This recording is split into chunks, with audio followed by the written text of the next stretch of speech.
वाली बहू। शकुंतला बहुत ही धार्मिक महिला है। हर समय पूजा पाठ में लगी रहती है। वो कोई भी काम बिना शुभ मुहूर्त के नहीं करती है। शकुंतला अपने बेटे राज की शादी करवाना चाहती है, इसलिए वो पंडित जी के पास राज की कुंडली लेकर जाती है। प्रणाम पंडित जी, मेरा बेटा राज बहुत संस्कारी है। पूजा पाठ और धर्म कर्म के कार्यों को बहुत निष्ठा से पूर्ण करता है। मैं अपने बेटे की शादी कराना चाहती हूँ, इसलिए उसकी कुंडली ले आई हूँ। शकुंतला पंडित जी को कुंडली देते हुए कहती है और पंडित जी कुंडली को ध्यान से देखकर कहते हैं, बेटे, तेरे बेटे का उज्जवल भविष्य है। इसका गृहस्थ जीवन भी अच्छा रहेगा, परंतु क्या पंडित जी? परंतु एक बात का विशेष ध्यान रखना होगा। तुम्हें अपने बेटे की शादी उसी लड़की से करानी होगी जिसके गाल पर तिल हो। वो लड़की तुम्हारे घर, तुम्हारे बेटे और तुम्हारे भविष्य के लिए सुख, शांति और समृद्धि लाएगी। तुम्हारा भाग्य केवल उस लड़की के आने से ही जागेगा। जी पंडित जी, मैं ऐसी ही बहू लाऊंगी जिसके गाल पर तिल हो। धन्यवाद पंडित जी, धन्यवाद। पंडित जी का धन्यवाद करके शकुंतला वहां से चली जाती है। अब वो दिन रात तिल वाली बहू के बारे में सोचती रहती है। शकुंतला अपने बेटे का जहां भी रिश्ता लगाती तो उसकी एक ही शर्त होती कि तिल वाली बहू चाहिए, लेकिन उसे तिल वाली बहू कहीं मिलती ही नहीं। एक दिन अपनी माँ को इस तरह से परेशान देखकर राज कहता है, माँ, आप मेरे लिए तिल वाली लड़की क्यों देख रही हैं? अरे क्योंकि पंडित जी ने बोला है, वो तुम्हारे और इस घर के लिए भाग्यशाली साबित होगी। माँ, मैं एक लड़की से प्यार करता हूँ। आप मेरी शादी उस लड़की से करा दो ना। उसके गाल पर तिल होगा तभी मैं तुम्हारी शादी उससे कराऊंगी, नहीं तो भूल जाओ उस लड़की को। माँ की बात सुनकर राज को लगा कि माँ उसकी शादी कभी होने ही नहीं देगी, इसलिए उसने बिना कुछ सोचे समझे बोल दिया, माँ है ना, उसके गाल पर तिल है। सच में माँ, बहुत प्यारा तिल है। तू सच कह रहा है बेटा? अरे तो तूने मुझे पहले क्यों नहीं बताया? जल्दी से मुझे उस लड़की से मिलवा दे। ठीक है माँ, मैं बात करता हूँ उससे। अगले दिन राज रोशनी के पास पहुंचा और उसे सारी बात बताई। रोशनी ने सारी बात जानने के बाद कहा, राज, तुमने माँ से झूठ क्यों बोला? मेरे गाल पर कोई तिल नहीं है। अरे मेरे पास कोई और रास्ता नहीं था रोशनी। उस समय मुझे जो ठीक लगा मैंने किया। अगर मैं ऐसा नहीं बोलता तो माँ मेरी शादी किसी तिल वाली लड़की से करा देती। माँ से इसे झूठ बोलना ठीक नहीं है। माँ को कोई तिल वाली लड़की मिलती ही नहीं तो माँ अपने आप तुम्हारी शादी मुझसे कराने के लिए तैयार हो जाती।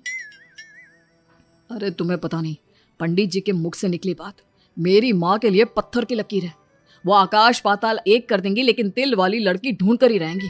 जो भी हो राज, लेकिन माँ को जब कभी सच्चाई का पता चलेगा तो उन्हें बहुत दुख होगा। और मेरे गाल पर तो तिल है ही नहीं। अब मैं माँ से कैसे मिलूंगी? तुम अपने गाल पर काजल से एक तिल बना लो ना, बाकी मैं संभाल लूंगा। अगले दिन रोशनी ने ऐसा ही किया। उसने काजल से गाल पर एक तिल बना लिया। इसके बाद राज ने रोशनी को अपनी माँ से मिलवाया और जब शकुंतला ने रोशनी को ध्यान से देखा तो उसके गाल का तिल देखकर बहुत खुश हो गई और दोनों का रिश्ता पक्का कर दिया। कुछ ही दिनों में शकुंतला ने राज और रोशनी की शादी बहुत धूमधाम से करा दी। बहू, राज, जल्दी बाहर आओ, एक खुशखबरी है। रोशनी और राज बाहर आते हैं। राज, देखा, मेरी बहू के भाग्य से घर में खुशियां आने लगी। जिस जमीन का केस हम पिछले 10 साल से लड़ रहे थे ना, वो केस अब खत्म हो गया है। अभी अभी वकील साहब का फोन आया है, वो केस हम जीत गए हैं। माँ, ये तो बहुत अच्छी खबर है। ये सब आपकी मेहनत का फल है। आपने इस कोर्ट केस के चक्कर में बहुत मेहनत की है। अरे नहीं बेटा, ये तो मेरी तिल वाली बहू के भाग्य से हो रहा है। पंडित जी ने बिल्कुल सही कहा था। शकुंतला रोशनी को बहुत प्यार करती है, लेकिन रोशनी के मन में दुख होता है। वो सोचती है, माँ मेरे झूठ को सच समझ रही है। अगर माँ को ये पता चल गया कि ये तिल नहीं काजल है तो उन्हें कितना दुख होगा।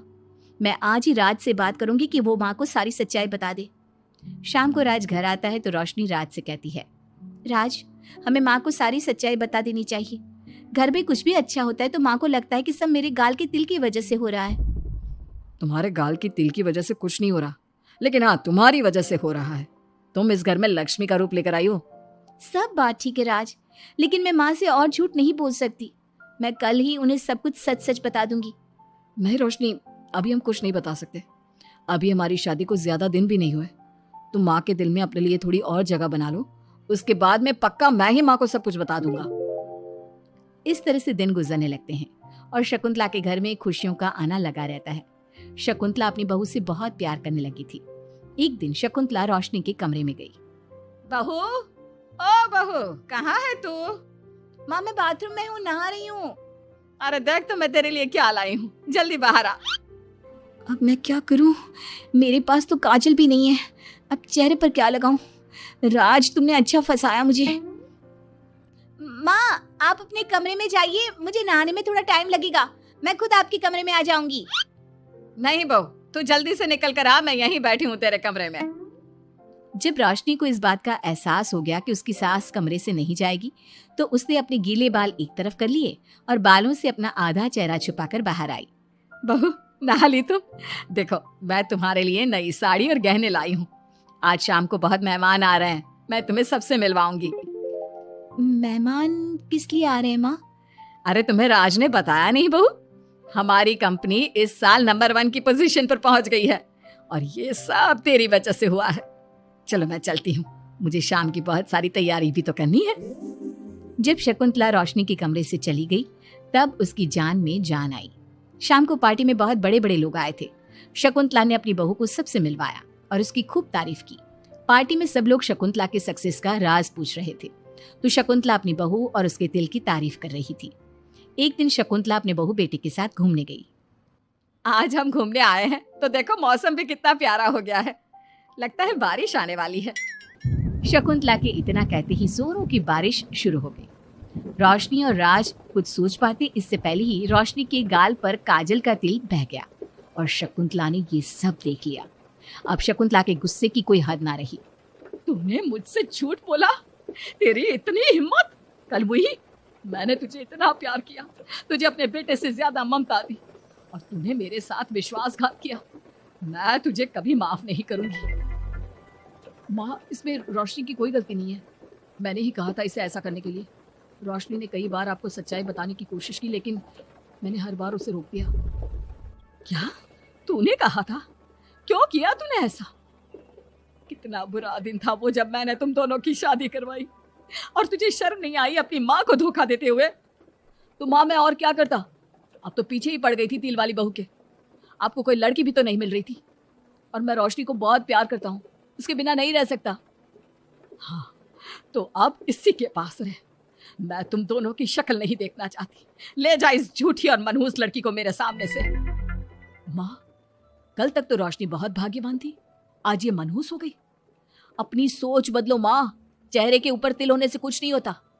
आपने देखा नहीं, रोशनी के घर आते ही हमारे सारे काम पूरे हो गए। आज हमारी कंपनी नंबर 1 है। अब कब अंधविश्वास करना छोड़ोगी? बेटे की इतना समझाने पर माँ को समझ में आ जाता है कि वो गलती कर रही है। शकुंतला अपने बहू बेटे को लेकर घर आ जाती है। अगले दिन शकुंतला रोशनी के गाल पर काजल से एक तिल बना देती है। राज और रोशनी शकुंतला को बहुत हैरानी से देखते हैं, तब वो कहती है, ऐसे क्या देख रहे हो तुम दोनों? ये तिल नहीं, काला टीका है, ताकि मेरी बहू को किसी की नजर ना लगे। शकुंतला की बात सुनकर सब हंसने लगते हैं। Please subscribe.